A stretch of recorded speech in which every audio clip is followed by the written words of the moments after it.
ये एक करीबी खानदानी मामला है। हुदैबिया पेपर मिल के मामले में जब आप डायरेक्टर्स और शेयर होल्डर्स पर नजर डालें तो ये सिर्फ पूरा शरीफ खानदान, करीबी खूनी रिश्तेदार और चंद कजन्स हैं जिनका जिक्र डायरेक्टर्स के तौर पर भी किया जाता है। रमजान शुगर मिल की शेयर होल्डिंग पर नजर डालें तो आपको अंदाजा होता है कि उसे चीफ एग्जीक्यूटिव ऑफिसर जनाब हमजा शहबाज चला रहे हैं। शहबाज शरीफ नवाज शरीफ के छोटे भाई हैं। वो पंजाब असेंबली के रहनुमा थे जबकि उनके भाई वजीर आजम थे। उन पर शरीफ खानदान की मलकियत वाली कंपनी रमजान शुगर मिल के जरिए 10 करोड़ डॉलर की मनी लॉन्ड्रिंग का इल्जाम है। उन कम तनख्वाह वाले मुलाजमीन के नाम पर अकाउंट खोले गए जो मत में नहीं आते। इन अकाउंट्स में पैसे जमा होते थे और आखिरकार वो हमजा, शहबाज शरीफ, सुलेमान, शहबाज शरीफ और खुद शहबाज शरीफ के अकाउंट्स में जमा हो जाते थे। दरअसल ये फाइलें जो आप यहाँ देखते हैं, इसमें नाम दिए जाते हैं, ये बैंकिंग दस्तावेजात देते हैं, चालान देते हैं, वो सब कुछ जो उन तमाम बैंकिंग रिकॉर्ड्स में दर्ज है, कम उजरत वाले मुलाजमीन के नाम देते हैं। यहाँ एक मिसाल है, आप उसे देखें जनाब मसूद अनवर, वो उसे जनाब शहबाज शरीफ के नाम पर जमा करा रहे हैं। ये 1.6 मिलियन रुपए है। ये रकम हबीब बैंक ऑफ पाकिस्तान में 26 अप्रैल 2017 को जमा कराई गई थी जब शहबाज शरीफ वजीर आला थे। ये 13 मई 2016 को मियां मोहम्मद शहबाज शरीफ के नाम पर 6 लाख रुपए की एक और रकम है।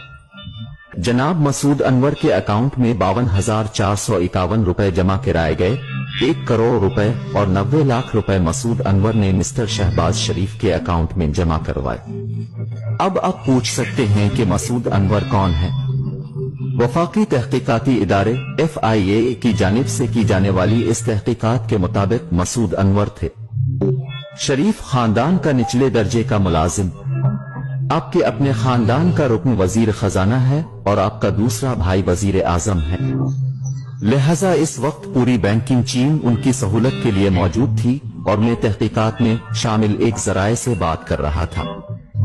चूंकि एक बार जब उन्होंने बैंकरों से पूछा कि ये उनकी नाक के नीचे कैसे हो रहा है और उन्होंने इन तमाम सरगर्मियों को क्यों नहीं रोका, तो उन्होंने कहा कि लोग बंदूक बरदारों के साथ बैंकों में आते थे और एक खातून तफ्तीशकारों ने कहा कि वो एक बैंकिंग अफसर को रो रही थी कि हम क्या कर सकते थे। बैंक मैनेजर्स को बैंक के आला ओहदेदारों का फोन आता था।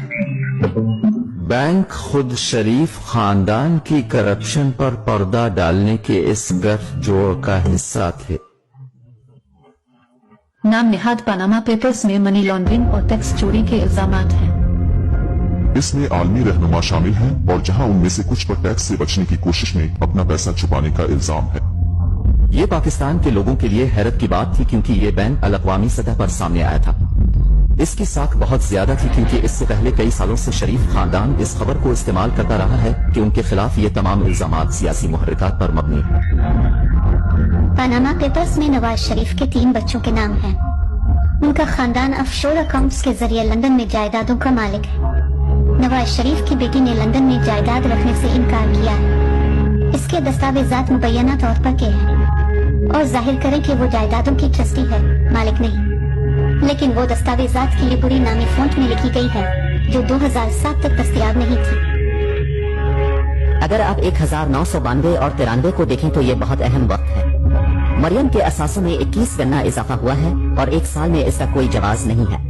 आप एक कारोबार के मालिक नहीं हैं। आपके नाम से कोई कारोबार नहीं है, लेकिन आपके असासे 21 गना बढ़ रहे हैं।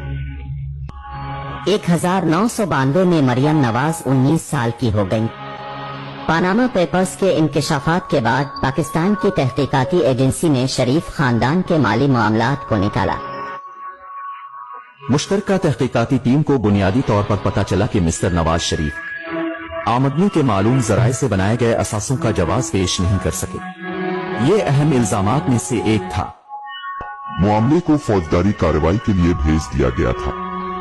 फौजदारी इस्तिगासा में एक मुकदमा था जो तकरीबन 1 साल तक चलता रहा और इस मुकदमे में नवाज शरीफ की तरफ से इनकी दौलत की असल लंदन में उन 4 फिल्म फेयर्स की वजाहत के बारे में एक भी जवाब नहीं आया। वो पैसा कहाँ है जो वो कभी साबित नहीं कर सके थे। शरीफ खानदान का शुमार पाकिस्तान के अमीर तरीन अफराद में होता है, लेकिन उनकी दौलत की असलियत अभी तक एक मुअम्मा बनी हुई है।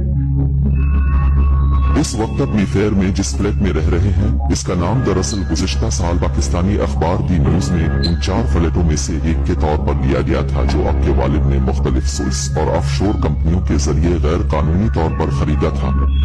तो नहीं, जो लोग असल में इसके लिए हमें मोर्द इल्जाम ठहरा रहे हैं वो अदालत में जाते हैं और इसे साबित करते हैं। लेकिन क्या आप जानते हैं कि आप जिस फ्लैट में रह रहे हैं इसका मालिक कौन है? ठीक है, अभी ये सवाल नहीं है। तो नहीं, लेकिन ये वो सवाल है जो मैं आपसे पूछ रहा हूँ। क्या आप जानते हैं कि फ्लैट का मालिक कौन है? ठीक है, ये किराया पर है, ये मैं हूँ। मैं किराया की बुनियाद पर फोन कर रहा हूँ जो हर चौथाई पाकिस्तान से आता है। आप उसे जाती तौर पर किराया पर दे रहे हैं या पैसा पाकिस्तान से आता है? पैसा पाकिस्तान से आता है। मैं अपने वालिदैन के साथ रहने वाले किसी भी दूसरे तालिब इल्म की तरह हूँ। मुझे हकीकत में ये जानने की जरूरत नहीं है कि हकायक क्या है और फ्लैट्स का मालिक कौन है और कौन किराया अदा करता है और कौन मेरे गुजर बसर के लिए अदायगी करता है। लिहाजा खानदान इसका मुस्तहक है।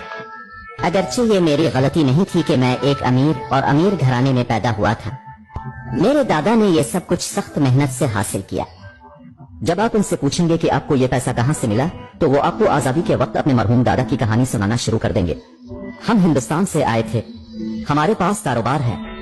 सच छोटी बात यह है कि दुनिया में ऐसा कोई कारोबार नहीं है जिसके पास मनी ट्रेल ना हो।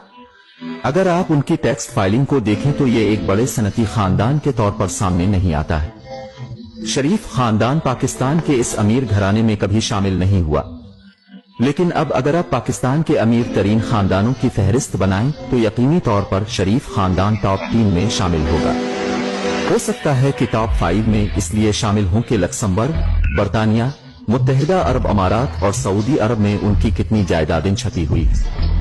अमेरिका में मुख्तलिफ बैंक अकाउंट्स में किया है जो मालूम नहीं कि ये 4 अरब डॉलर है या 5 अरब डॉलर, ये मालूम नहीं है। दिसंबर 2018 में पनामा पेपर्स के इंकशाफात के नतीजे में नवाज शरीफ और उनकी बेटी को करप्शन के इल्जामात में 7 साल कैद की सजा सुनाई गई। नवाज शरीफ लंदन में इलाज के लिए जमानत पर हैं और लंदन से पाकिस्तान वापस आने से इनकार कर रहे हैं। नवाज शरीफ का दावा है कि उनका जवाल पाकिस्तानी फौज की साजिश है। We contacted Priti Patel MP, the Home Office Minister, to ask her why Nawaz Sharif, who had overstayed his British visitor visa by 2 years, had not been extradited from Britain.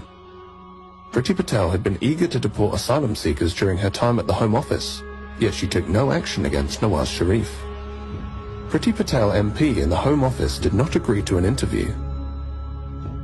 We also contacted the National Crime Agency. We wanted to find out why there had been no meaningful investigation into Nawaz Sharif's assets.